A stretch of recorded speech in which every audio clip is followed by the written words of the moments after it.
Welcome back to our channel, ladies and gentlemen. I want to begin from the onset by thanking you for your continued support to our channel. I hope this video finds you well.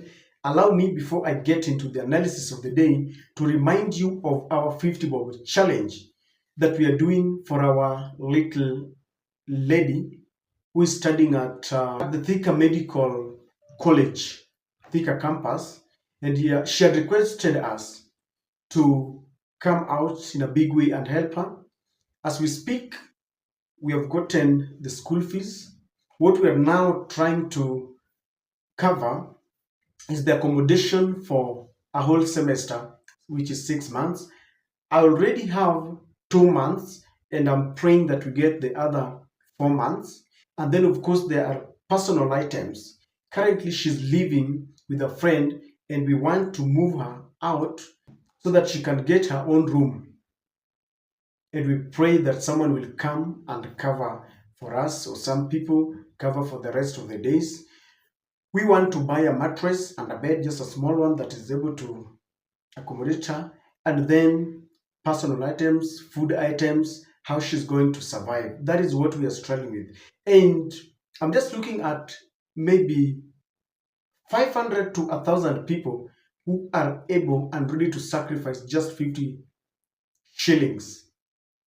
If we can get someone who can sacrifice 50 shillings, we will be able to cover the expenses. Due to public demand, most people are telling me that I wanted to rush it, maybe to take that money today, but some people are telling me, let us do it up to Friday so that we ensure that we give her everything that she had requested for, because they were telling me that there's no need of paying that school fees, then bado amekwama pale, hana mali pa kukaa. So kindly support this. There are people who have come up in a very, very mighty way. We were looking at a budget of about 80 to 100,000. Currently, we've got about 56. And I think that is a good way to start it off. This is the third or fourth day, and people have really sacrificed. I was saying that, watu wako na vitu vingi, wanachangia matanga, na watu ambao ni wagonjwa, but they still sacrifice. And I want to thank you very much for the sacrifice that you've made. May God really replenish your account. You can pay using my number there, 0716 200 137. The name is Frederick Oko. There's another way of paying, but I've not seen anyone paying via. There's an app called Jiunge app. You can pay via Jiunge app, but I've not seen people using it. But in case you want to download Jiunge app, then you will key in the name there. The name is Hope Profeka, and then the admission number. Thank you very much, even as you purpose to give.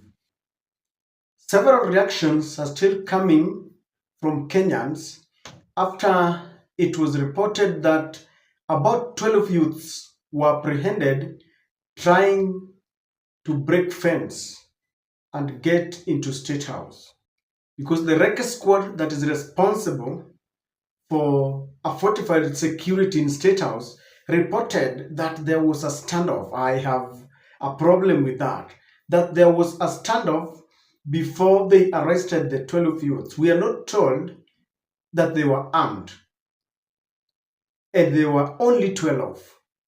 Then they say that investigations are still going on.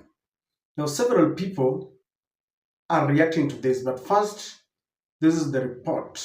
Reke police officers today intercepted and arrested a group of youth attempting to breach security at State House, Nairobi. The elite security team acted swiftly, preventing any unauthorized access to the highly protected premise. Witnesses reported a tense standoff before the suspects were subdued and taken into custody. Authorities have yet to disclose the identities or even motives of the individuals involved, but preliminary investigations are underway. Security agencies have assured the public that there was no immediate threat and that measures remain in place to safeguard the country's most critical installation.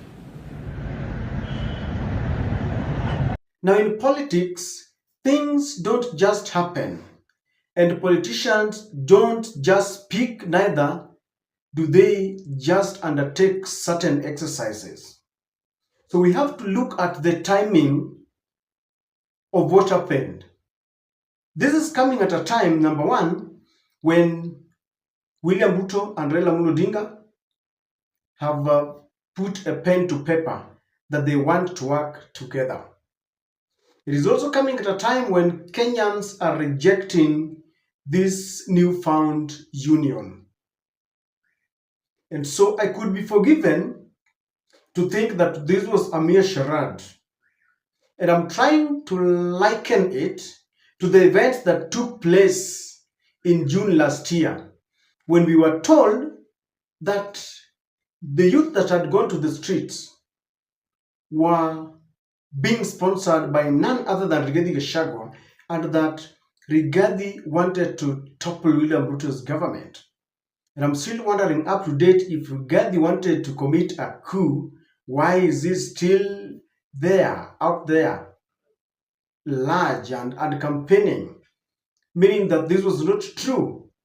It was a narrative. As I've always told you, that in politics, we are being managed by narratives.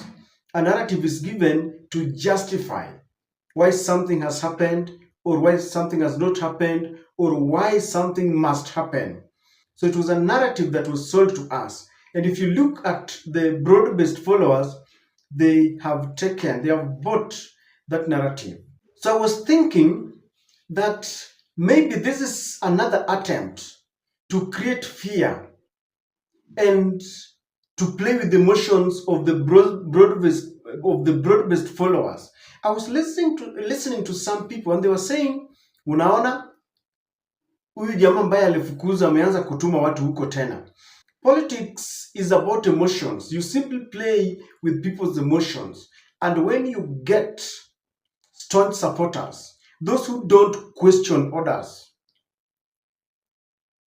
Raila and Ruto tell them to the left, they turn. To the right, they turn without question. They have already started feeling the heat that someone is after William Ruto. They are not even interrogating some facts. First of all, how many were they? Did they carry any weapons? What was the motive? Was there confrontation? Because Reke Squad is one of the most sophisticated, most and best trained. That is why they have been chosen to guard State House. Of course, I know they cannot take any chances, but I feel this is exaggerated to create fear, to earn sympathy for William Samoei Ruto.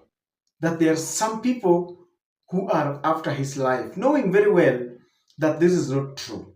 And because of that act, just wait, you will see certain politicians coming out and they will be questioning, why wasn't there any attempt against Uhuru Kenyatta? Why didn't we see people trying to get into State House during Mwai Kibaki? And they will be saying that why was there an attempt, a coup attempt against the late President Torotich Arap Moi and now William Ruto, basically to earn sympathy.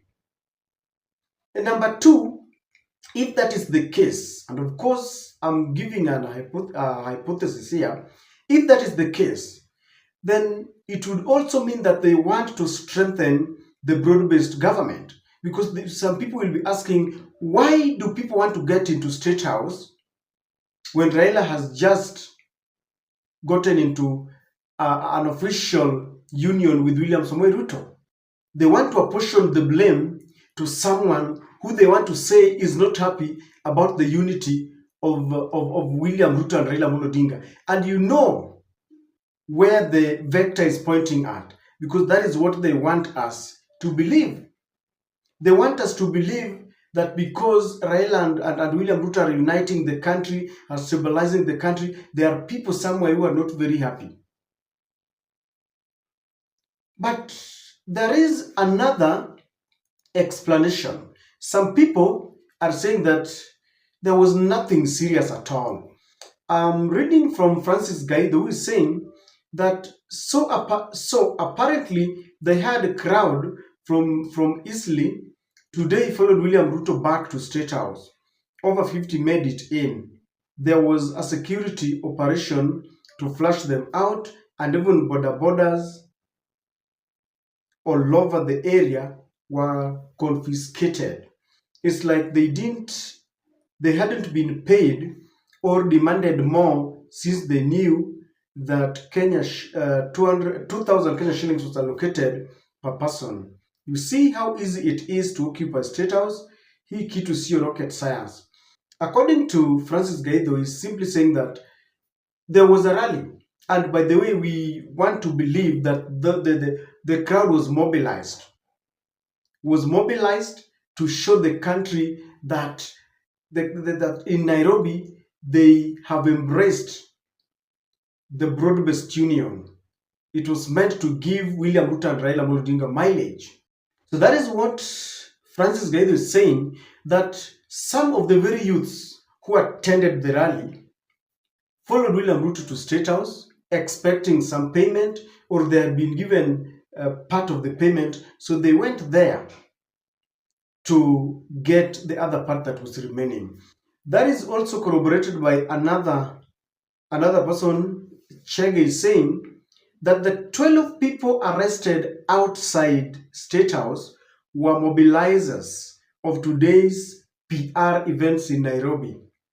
They followed the convoy to ask for their payment, and they got double crossed. Never make a deal with the devil. These are people who have banned people inside the church. Now, you see that line of thought feels that these were just fans, mobilizers, people who are following Ruto because they were expecting something, because we all know. But you can excuse those people who feel that this crowd was mobilized. We've always seen school buses being mobilized to ferry people to rallies, because William Ruto is always dying with the mere fact that he's unpopular and he wants to show the nation that he's loved. So we've always seen school buses, we've always had confessions that people are given money to attend such rallies, and therefore there is a higher chances and possibilities that because on this day there was a rally, and then in the evening you hear that some people were arrested. So you could also buy into this explanation that indeed they went there to look for their payment. I rule out any possibility of people who want to attack. I don't think. When you want to attack, you cannot be only 12 people. You can't go there without weapons, because if there were weapons, we would have been told, and the matter would not have been reported casually just like that. Right now, there would be something, it would be something else.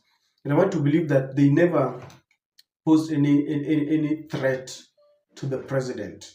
Now, I just want you to check in social media how the broad-based followers, broad-based bloggers will be making a mountain out of a molehill. They'll be trying to make us believe that someone is paying for Ruto's blood. And you will hear such arguments like State House is a no-go zone. How did they reach there? If they wanted the money, why could they wait for the person who mobilized them? You will get things like that. But I have a feeling that this is meant to justify that, even in June, someone wanted to topple Ruto's government. This time round, Kenyans are very wise. Wiser than they can think. Wiser than they think. William Ruto once told us that Kenya tuko na upungufu wa wajinga. We have a shortage of imbeciles and fools because people can read the mood in the country. And all this is an attempt to ensure that William Ruto rules with a lot of sympathy. The country is burning. Kenyans are tired. The best that William Ruto should do is to sit down with his think tanks and just make things right. Do you think it is too late? By the way, I keep on asking this question. Is there any iota of hope, any iota of a window? Is there any grace period where William Ruto can now turn around things and he comes back to the people and tell them, anyway, things have not been good, but I've started now, I'm turning around the economy and all that. For example, if he stops corruption and wastage, and we see more, even his personal friends going to jail, if he stops abductions, if he decides to revert the SHA to NHIF or makes it work, if he reverses the university funding model, if he says, I'm not going to listen to IMF and the World Bank, and he says, back to subsidies, because in Kenya, by the way, there's a lot of money. Subsidies can work. If he comes out and condemns LGBTQ rather than pretending yet we believe that it was passed through the back door, if he tells off Bill Gates and says, we are not going to consume GMO, do you think that can change? You know, in politics, a day is very significant. Do you think William Ruto has any iota of hope? Is there any light at the end of the tunnel? He's done 2 years that was full of chaos,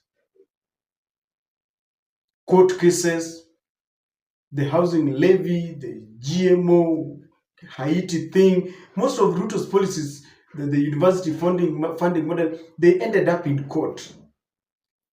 Do you think with the very few years that are remaining, he can turn the tables? For me, I don't know whether it is possible, because it is possible if he does, but he cannot. That's why he's running to people like Raila. Instead of confronting his problems, he's an escapist. You know, if William Ruto can donate 20 million in a church, 120, let me say, because that was what he donated and promised, then he realizes that Kenyans and youths have said, we are coming for you. Then the church is guarded by the police, live bullets, and he still goes ahead on that very Sunday when the youths are demanding for explanation, he gives another 20 million. Most people felt this guy is showing us the middle finger. And that's why I believe that I don't think he can change, even if you give him a chance. He was supposed to change after Gen Z's, but he went for Raila, and now he has gotten back to factory settings. I don't know what you think, ladies and gentlemen, but I don't think the youths really were a threat to State House, and we don't want anyone exaggerating things. I could be wrong. Please share with me your thoughts on this. Was it serious, or was it meant to justify something?